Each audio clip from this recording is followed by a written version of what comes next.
Hello friends, तो आज हम लोग बात करने वाले हैं AIB 21 की, ऑल इंडिया बार एग्ज़ामिनेशन 21, जो कि 7 तारीख को होने वाला है। तो इसमें किन लोग का होगा, किन का नहीं होगा, कैसे होगा। तो देखिए, बहुत सारे मिथ्स हैं। पहली चीज़, इसमें जो आपको रामबाण एक वरदान मिला हुआ है कि आप बेयर एक्ट्स ले जा सकते हैं। तो बेयर एक्ट कौन सी ले जा सकते हैं? विदाउट मतलब एक जो बेयर एक्ट आती है विदाउट 60 नोट्स की आती है, वो आप बेयर एक्ट्स ले जा सकते हैं। ठीक है। और ऐसा भी नहीं कि आपने बेयर एक्ट लिया, उसमें अंडरलाइनिंग मार्किंग हर जगह आपने कर रखी है, तो वो कहीं कहीं एक आध ठो होता है, तो उसके लिए कोई इशू भी नहीं है, क्योंकि इतना हर एक पन्ना पूरे बेयर एक्ट्स का कोई चेक नहीं करता है। बट हाँ, पूरे बेयर एक्ट को भरना नहीं है, कलरफुल नहीं करना है, वो मार्किंग नहीं करनी है, क्लीन बेयर एक्ट लेके जाना है। मेरे पास कौन सी बेयर एक्ट है? तो मेरे पास है लॉमेंस की, जो कि मैंने अभी रिसेंटली 2 दिन पहले ही अभी ऑर्डर की है। तो मेरा जो है, जो कॉस्ट पड़ा, मैंने अमेज़ॉन से मंगाया था, उसका 1275 रुपये टोटल, कैश ऑन डिलीवरी 17 रुपये एक्स्ट्रा चार्ज पड़े थे। 17 रुपये के बाद जो है एक्स्ट्रा चार्ज नहीं हटा देंगे तो लगभग 1250 रुपये आपका जो है 1257 रुपये आपका पड़ेगा। ये इंग्लिश की है। इसके अलावा यूनिवर्सल की और भी बहुत सारे पब्लिकेशंस की बेयर एक्ट आती हैं, वो आपके ऊपर डिपेंड है। वो 2900 की, 2700 की आ रही हैं, बहुत ही महंगी आ रही हैं। 3511 रुपये का फॉर्म भरिए। तो आपके ऊपर डिपेंड करता है क्या चीज़ें हैं, कैसे लेनी है। आपको इंग्लिश हिंदी दोनों चाहिए, आपका माध्यम हिंदी है, तो आपको जो है उसके हिसाब से ट्रांसलेशन वाला भी देखना पड़ेगा। तो वो आपके ऊपर डिपेंड करता है, आप अपने बजट के अकॉर्डिंग जो भी ऑर्डर करेंगे। कोई भी बेयर एक्ट ख़राब नहीं है, सब कुछ सही है। कोई कैसे भी बेच रहा है उससे कोई मतलब नहीं है।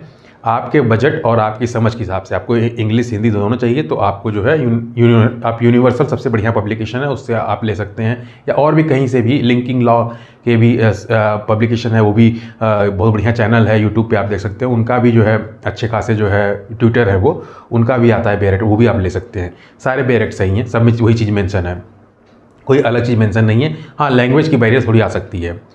तो अब बात करें कि कैसे होगा AIB 21। सबसे बड़ी बात यह है कि AIB 21 AIB ऑल इंडिया बार एग्जामिनेशन 21 ये है 7 जून को। इसमें करना क्या है? सबसे बड़ा वरदान है आपके पास कि ये उस तरह के पेपर नहीं होते कॉम्पिटिटिव एग्जाम के। हाँ, इनके क्वेश्चंस जो आते हैं, इस समय जो क्वेश्चंस आ रहे हैं, वो एज अ कॉम्पिटिटिव एग्जाम के ही आ रहे हैं। रीज़न एजम्पशंस के क्वेश्चन आ रहे हैं, कथन कारण जिसको कहते हैं, 4 ऑप्शन दे रहा है। ये मतलब क्वेश्चन का लेवल बढ़ चुका है, क्वेश्चन टफ होते जा रहे हैं, चीज़ों को जो है लोग टफ करते जा रहे हैं, क्योंकि फर्जीवाड़ा सब चीज़ें, बहुत सारी चीज़ें बढ़ती जा रही हैं, बहुत सारे लोग आते जा रहे हैं। तो जो ये लॉ का, जो कि बहुत ही सेंसिटिव फील्ड है, इसको फ़िल्टर आउट किया जा रहा है, मतलब साफ़ किया जा रहा है। तो उसके वजह से चीज़ें टफ होती जा रही हैं। 7 जून को जो पेपर है, बहुत ही ध्यान से रखना पड़ेगा किनका नहीं होगा। सबसे पहली बात बता देता हूँ, किनका नहीं होगा। जिनकी रीडिंग फास्ट नहीं है, 3 घंटा लगता है, बहुत अधिक है, 3 घंटा कुछ नहीं है। जिनकी रीडिंग फास्ट नहीं है, और कैसे करना है देखिए मैं बता रहा हूँ। उन लोग का नहीं होगा जिनकी रीडिंग पहली बात फास्ट नहीं है, फटाफट वो ढूंढ के पढ़ के नहीं समझ पा रहे हैं, बुक्स और न्यूज़पेपर से दूर रहे हैं, मतलब चीज़ों को जल्दी ग्रैस्प नहीं कर पा रहे हैं, तो उनका थोड़ा प्रॉब्लम होगी। क्योंकि 45 नंबर लाना थोड़ा सा डिफ़िकल्ट हो जा रहा है इस समय पेपर के अकॉर्डिंग, क्योंकि वो तुरंत डायरेक्ट सेक्शन से क्वेश्चन नहीं पूछा जा रहा है, अंदर से क्वेश्चन पूछा जा रहा है। और बेयर एक्ट में डायरेक्ट 3, 2, 1, 1/4 ऐसे नहीं लिखा होता है, THR3 FOUR4। अगर एक 10 लाइन का भी पैराग्राफ है, तो आपको फटाफट उस टर्म को, या उस जो आपके 4 ऑप्शन दिए हैं उसके अकॉर्डिंग जो आपको ढूंढना पड़ेगा वहाँ पे, तो आप ढूंढ के समझना पड़ेगा कि ये चीज़ें कैसे कैसे मिल रही है, तो उस हिसाब से आपको करना है। अब करना कैसे बेयर एक्ट? तो कोई, किसी के पास 25 ठो बेयर एक्ट है, किसी के पास 23, जैसे मेरे पास आई है 23 बेयर एक्ट्स आई हैं, और किसी के पास 25 होगी, किसी के पास ज़्यादा भी होगी, कम भी होगी। मेन चीज़ क्या हमें करना है, देखिए मैं बता रहा हूँ, मैं अपनी बेयर एक्ट्स आपको दिखाता हूँ। ये देखिए, ये मेरी बेयर एक्ट्स है, एकदम नई नई फ्रेश आई है, और इसमें मैंने सिलेबस को डाल रखा है। आइए सिलेबस देखते हैं। देखिए ये ऐसे 23 बेयर एक्ट्स का लॉमेंस अमेज़ॉन पे आपको दिख जाएगा जो है, ठीक है।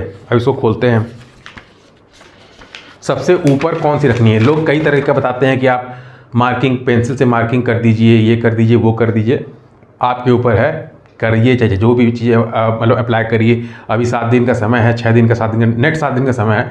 तो आप उसको जो है ट्राई करके देख लीजिए, जिससे हो जाए, जिससे 45 नंबर आ जाए। ठीक है, अभी मैं क्या करता हूँ, मैं जो मेरी राय है, आपको अच्छा लगे तो आप उसको फॉलो करिए और आपको ज़रूर हेल्पफुल होगा। कैसे? सबसे पहले बेयरर्स को जैसे मैं उन्हें उठाया वैसे आप मत रखिएगा वहाँ पे। जैसे आप टेबल बैठे हैं, आपके अगल बगल जगह रहेगी, तो ऊपर के 1-2 बेयरर को बांट दीजिएगा, 2 से 3 जगह बांट दीजिएगा। 3 जगह बांट दिए, उससे होगा क्या कि आपके दिमाग में रहेगा कि अच्छा ये चीज़ इसमें है, ये चीज़ में, उसको फिर उसी तरह से रखते जाइएगा। सबसे पहले कॉन्स्टिट्यूशन लॉ का आप रख लीजिएगा ऊपर में, 10-10 नंबर जो सबसे अधिक नंबर के हैं उसको ऊपर रखिएगा। कॉन्स्टिट्यूशन लॉ, आईपीसी रख लीजिएगा, भारतीय न्याय संहिता, सीआरपीसी रख लीजिएगा, सीपीसी रख लीजिएगा। ठीक है, एविडेंस, भारतीय साक्ष्य अधिनियम, ये भी ऊपर रख लीजिएगा।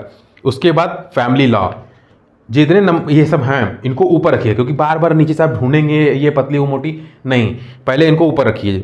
और 8 नंबर का क्या है? Law of contract, special relief property law, negotiation instrument. ठीक है, जो जो मेजर लॉ हैं इनको आप ऊपर रखिएगा, फिर छोटे छोटे जितने हैं सब उनको नीचे रखिएगा एक अंदाजे से।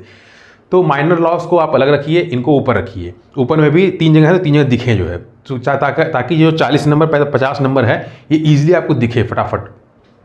उसके बाद क्या करना है, जब भी क्वेश्चन आएगा, क्वेश्चन आने के बाद आपको जो है फटाक से उसको देखना है, उठाना है। पहले 10 क्वेश्चन की मार्किंग कर लीजिए। हाँ, पूरा पेपर पढ़ने में ये सब करने में बहुत ज़्यादा टाइम चला जाएगा, क्योंकि आपको गोला भी करना है। गोले करने में कहने वाली बात है, कुछ लोग 15 मिनट भी ले लेते हैं, कुछ लोग 10 मिनट लेते हैं। वैसे 7 से 8 मिनट बहुत फास्ट करेंगे तो होगा, 8 मिनट में नहीं हो पाता, कम से कम 12 मिनट लग जाता है, 10 से 12 मिनट लगता है गोला करने में, वो भी रिस्क रहता है कि छूट न जाए। तो ऐसे टाइम बहुत कम है आपके पास। आपको करना क्या होगा कि सबसे पहले 10 क्वेश्चन फिल्टर आउट करिए, या क्वेश्चन अगर आप पलट ही रहे हैं, पेपर पलट रहे हैं, तो फटाफट ऐसे ऑप्शंस को सेलेक्ट करिए, क्वेश्चन सेलेक्ट करिए जो डायरेक्ट सेक्शन से रिलेटेड है। सेक्शन से रिलेटेड ध्यान रखिए, सेक्शन जिसमें आपको दिखाई दे सेक्शन है, डायरेक्ट सेक्शन, क्वेश्चन सेक्शन दिख रहा है, ऑप्शन सेक्शन दिख रहा है, क्वेश्चन सेक्शन, ऑप्शन सेक्शन, उसको डायरेक्ट मार्किंग करते जाइए। अगर वैसे 25 क्वेश्चन भी आपको डायरेक्ट क्वेश्चन दिख गए, पहले वही हल करिए। 25 क्वेश्चन सेक्शंस के रहेंगे, वो आपके इजीली रहेंगे, 100 to 100% श्योर रहेगा, क्योंकि सेक्शन को आप देखेंगे इजीली, वहाँ पे पहुँचेंगे, पढ़ेंगे और मिल जाता है, इजीली मिल जाता है। 25 नंबर हो गए। रही बात 20 नंबर की, फिर आपको जो भी ट्रिक अच्छा लगता हो, चाहे आप 10-10 क्वेश्चन की मार्किंग करिए कि 20-20 क्वेश्चन पहले मार्क करिए, सीपीसी का, आईपीसी का है, या इंडियन एविडेंस एक्ट का है, जो भी है टैक्सेशन का है, आप उसको मार्किंग करके फिर अपना करते जाइए। मगर ये जो 25-30 क्वेश्चन आपके स्टार्टिंग सेक्शन वाले फटाफट जो मिलेंगे ना, ये जो आपको कॉन्फिडेंस देंगे, बूस्ट देंगे, और ये आपको टाइम बचा देंगे, बहुत मतलब समझ लीजिए बहुत जल्दी हो जाएंगे और टाइम बचा देंगे। तो यही करना है, अपने आप को बहुत ही ज़्यादा फास्ट, वहाँ पे 3 घंटे बहुत ही ज़्यादा माइंड को एक्टिव रखना है, और फटाफट चीज़ों को देखना है, पढ़ना है, समझना है और आंसर करने हैं। और एक बार क्रॉस वेरीफाई भी कर लेना है, क्वेश्चन से देखना है कि फटाक से मिल गया, तो ये जैसे सेक्शन में तुरंत मिल जाते हैं, उसके अलावा कुछ अगर लिखा हुआ है उसको आप पढ़ लीजिएगा। जैसे सजा है 1/4 होगी कि 1/2 होगी, तो 1/4 है, 1/2 है, किसी का कितना एक्सपीरियंस चाहिए, तो उसके लिए 7 साल है कि 10 साल है, उस पर थोड़ा ध्यान दे दीजिएगा जो है कि पूछ क्या रहा है।